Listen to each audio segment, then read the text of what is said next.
Hey, it's Janelle. In today's episode of Comfort Crushers, I am getting my very first tattoo, so let's go to the parlor and see what happens. So, we are here at the Harley-Davidson place where they conveniently have the tattoo parlor, and I'm about to go in and get my first tattoo ever. This is so crazy. I've never done anything but like this in my life, but it's a big milestone for me in my life, and just, with my parents especially. So, let's go do it. As soon as I got to the shop, we signed a waiver and on to stenciling. I emailed her the image that I created, and she went ahead and made a stencil. The stencil is printed out and then transferred onto your body just to make sure that you like it. If you have a custom made or hand-drawn one, she'll probably draw it on you and do it that way. I said I loved the placement and the design and the size seemed right. During the outlining process, she outlines with a really dark and heavy black ink, which was a little uncomfortable because she has to push hard, but it was definitely bearable.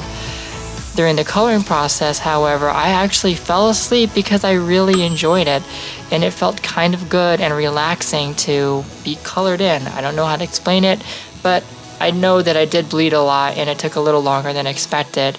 After the coloring was all done, an hour later, I was completed and I had a new tattoo that looks wonderful. She wiped it off, we put a bandage on, and I'm telling her in this scene that, I was just trying to shake off all the pins and needles from my arms being stationary for such a long time. It was really uncomfortable staying there in one place, but overall I loved it and this was worth. So a lot of people ask me about the pain level of the tattoo, and I'll tell you that I actually really enjoy pain. I could be quite the masochist sometimes, but overall a lot of people that you can ask about tattoos, especially their first one, is relatively not that bad. And I say relatively because it depends on your pain level, but for most people it feels like a cat scratch or a sunburn or a combination of like a rug burn and a little bit of scratch on you, and that's what it feels like. It does not feel like an injection needle. If you've ever got acupuncture before, it's the same amount of pressure or discomfort level. However, it's really, really fast and it's going, hundreds of times per second. So out of 10, I'd say for me, outlining was maybe a 3 out of 10. And for the coloring part, because mine is full color, a 1 out of 10. I actually fell asleep because I enjoyed it. I know I'm weird, but that's just my experience. When it goes on the bone, though, just generally note that the closer that the tattoo gun goes to your bone, the more it's going to hurt. And especially on my shoulder bone, I'm skinny. She basically pierced right through on the bone, and it kind of hurt, but it was definitely bearable. As for the meaning of the tattoo is a combination of my heritage and love for different things. The main component obviously is the sun, and the sun is from the Filipino flag.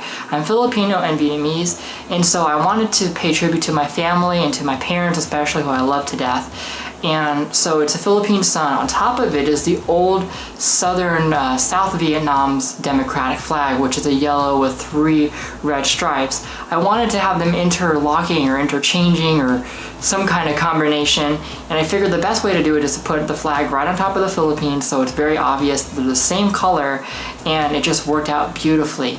The slice in the middle, which looks like a Pac-Man, is, you guessed it, Pac-Man, for my love of gaming, which I've loved video games before gamer girls were cool, and I've played video games since I was probably 5 years old. Pac-Man is then eating 2 dots leading up to a lotus, and the lotus to me represents not only the national symbol of Vietnam, but also Buddhism, and I am a devout Buddhist and Taoist, and lotus has that meaning and significance. It also means to me being able to rise above a lot of stuff, being able to rise above all the crap in life, because a lotus flower, as you may or may not know, actually grows in the mud, and it grows in conditions that aren't favorable. But when it blossoms, it rises to the top of the surface, and it becomes this beautiful, delicate flower that many people enjoy. And I felt like I was at a point in my life finally where I can feel like I've overcome a lot of adversity and be able to really blossom into a new person who I am. Well, thank you so much for watching the first episode of Comfort Crush, where I, Janelle, will go ahead and do something completely out of my comfort zone. As you may or may not know, I am technically disabled, and I have this crazy condition which you'll find out more about in the next video. But this tattoo meant a whole lot to me, and it was refreshing. So thank you so much for watching. Don't forget to comment, rate, and subscribe.